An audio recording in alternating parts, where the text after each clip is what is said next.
आज की इस कार्यक्रम की अध्यक्षता कर रहे उप जिलाधिकारी महोदय, पहली ही मुलाकात मेरी हुई आदरणीय तहसीलदार साहब, नायब तहसीलदार महोदय और मेरे हाथरस जनपद से पधारे आदरणीय छोटे भाई उत्तर प्रदेश लेखपाल संघ के जिला अध्यक्ष श्री राम निवास जी, तिलकवा मेरे समझी साहब, उनके भी बहनोई साहब, मेरे साडू जी, मेरी समदन जी और मेरी अन्य भाभी जी और मेरे तहसील अध्यक्ष के तहसील लेखपाल संघ के अध्यक्ष भाई डिम्पल जी, तहसील मंत्री राजकुमार नागर जी, प्रमुख डांसर, प्रत्येक 15 अगस्त 26 जनवरी पे जो डांस कराया जाता था, आदरणीय शशि भूषण तिवारी जी और मेरे समक्ष सभी मेरे प्यारे साथियों। वैसे तो मैडम ने इतना मन को झकझोर दिया कि मैं बोलने लायक शायद नहीं रहा। मेरे भी आंसू आने को तैयार हो गए। वास्तव में जब से मैंने इस सरकारी सेवा में कदम रखा था, उसी समय से मेरे ऊपर ईश्वर का ऐसा हाथ रहा है कि चाहे मेरा साथी हो, तो चाहे मेरे कितने उच्च स्तर के अधिकारी हो, मैंने हमेशा उनका दिल जीता है। मैंने हमेशा उनका दिल जीता है और दिल जीतने में कामयाब रहा हूं। उसमें सब आपका बड़ा सहयोग रहा है, जो मैं आज इस मुकाम तक पहुंचा हूं। आप सबका सहयोग रहा है। अभी अभी सभी कहते थे कोई बड़े अधिकारी, मैं इसलिए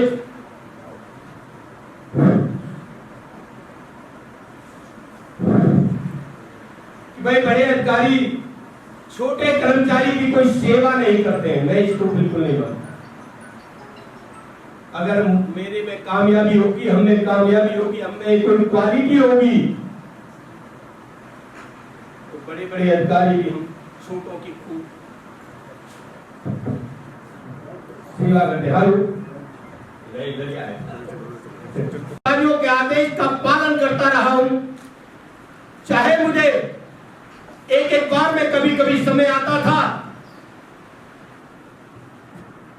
कि फला अधिकारी वहां से, अब आप ये कहेंगे वैसे सबने कहा कि मैं लखनऊ से भी टेलीफोन आ गया, मेरे यहाँ के अधिकारी भी कह रहे राजगीर ये भी काम हो रहा है, लेकिन ईश्वर का ऐसा हाथ था, उनका भी काम होता था और आपका भी काम होता था और मेरी वास्तव में प्रशंसा होती थी।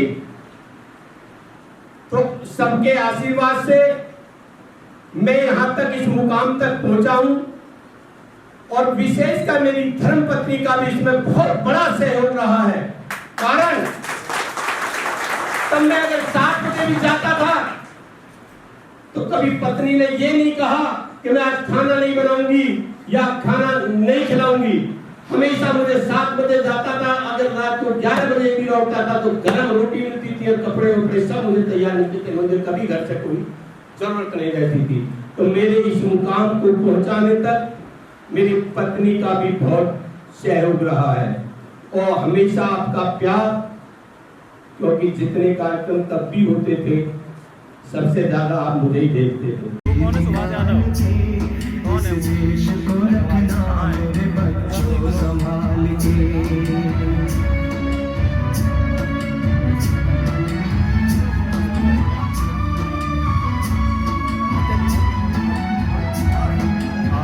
कहता है कि मुसलमान बनो और बाइबल कहती है कि ईसाई बनो। कुरान कहता है कि मुसलमान बनो और बाइबल कहती है कि ईसाई बनो और भगवत गीता कहती है कि हिंदू बनो, लेकिन मेरा भारत देश का संविधान कहता है कि केवल इंसान बनो और इंसान बनो। इसी के साथ मैं मन में बच्चों कोई निभाई अपने सूरजपुर कस्बे में, ऐसे हमारे बड़े ही वरिष्ठ समाज सेवी श्रीमान राजवीर सिंह पटवारी जी, उनसे निवेदन करूंगा श्रीमान रघुवीर सिंह जैसी वालों से कि वो पटवारी जी को मंच पर लेकर आए और उनको भगवान राम का पटका पहनाकर उनका स्वागत करें। राजेश ठेकेदार जी से निवेदन करूंगा कि वो राजवीर पटवारी जी को एक स्मृति चिन्ह भेंट कराएं। राजेश ठेकेदार जी। भाषा में देखो अनेकता, खान-पान भूषा भाषा में देखो अनेकता, और फिर भी हम है एक हमारी माँ भारत माता। गिरवर ग्राम नगर जन सेवा, गिरवर ग्राम नगर जन सेवा, व्रत अपनाएंगे देश को खुशहाल बनाएंगे। अभी इस कार्यक्रम को यहाँ जो उपस्थित हमारे माननीय शहीद जनों के परिवारों, समस्त अधिकारीगण, कर्मचारीगण, अधिवक्ता वर्ग, प्यारे बच्चों एवं पत्रकार, आप सभी लोगों को गणतंत्र दिवस की हार्दिक शुभकामनाएं।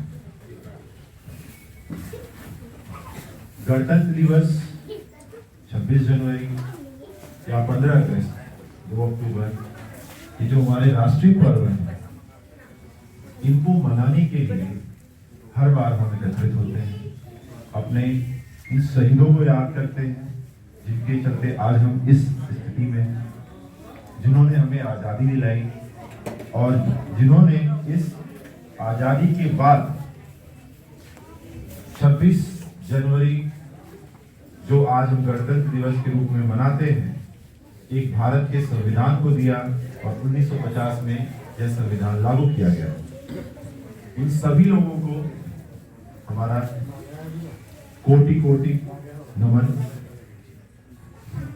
एवं आप सभी लोगों को उनके तरफ से यह दिन एक अवसर प्रदान करता है। आप उन चीजों को देखें, समझें, सोचें, विचार करें और उसके बाद आगे बढ़ें। देखिए, 26 जनवरी हो या 15 अगस्त हो, यह दिन सिर्फ जैसा कि हमारे बंधु ने बताया, यहाँ पे आकर के गाना गाने से या फिर हम प्रोग्राम करते हैं, ये तो बच्चे हमारे प्रोग्राम करते हैं, उन चीजों को रिमाइंड कराते हैं, आपको उन चीजों को याद दिलाते हैं और वो भावना पुनः जगाते हैं जो एक देश के लिए, देश हित के लिए अत्यंत आवश्यक है। अगर आप देखें आज के डेट में जो सबसे बड़ी समस्या क्या है, समस्या सिर्फ और सिर्फ अपना सोचना, सिर्फ और सिर्फ अपने बारे में सोचना और उस सोच को समाज के दृष्टिकोण से न होना, यह सबसे बड़ा आज के डेट का प्रॉब्लम हो चुका है। अगर आप देखें, चाहे कोई भी मुद्दा हो, जिस मुद्दे पे अगर आप बड़े अंतर से सोचेंगे तो आपको चीजें समझ में आएंगी, परंतु आप समझते हुए भी उस दृष्टिकोण को सिर्फ और सिर्फ अपने छोटी सी सोच, छोटे से हित के लिए या फिर कुछ कह सकते हैं कि वेस्टेड इंटरेस्ट के लिए आप ना हो करके आप सिर्फ और सिर्फ पर्सनल बेनिफिट्स के लिए अगर आप कुछ ऐसा करते हैं जिससे एक बड़े लेवल के समाज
लेकिन उनसे क्षमा चाहते हुए आगे फिर इस कार्यक्रम को जब आगे कभी मौका मिलेगा, फिर उनको अवसर मिलेगा।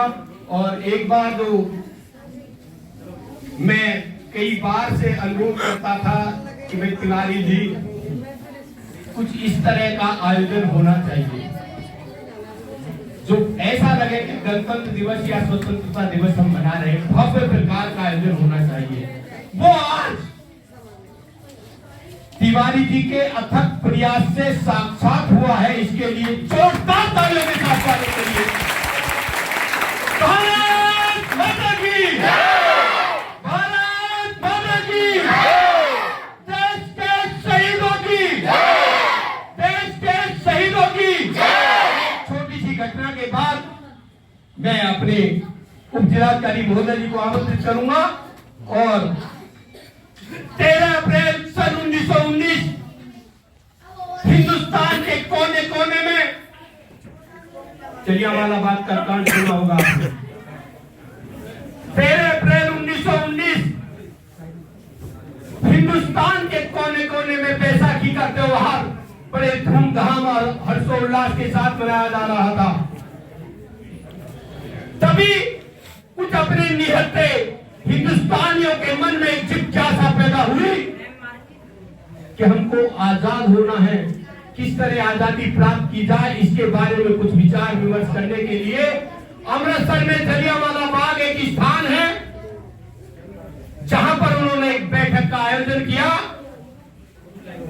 तब वो बैठक का आयोजन कर रहे थे, उसी समय मिस्टर जनरल डायर ने उस बाग का आने जाने का रास्ता एक है, उसी रास्ते से अंदर कर प्रवेश, अंधाधुंध हजारों बार गोलियों की बौछार की।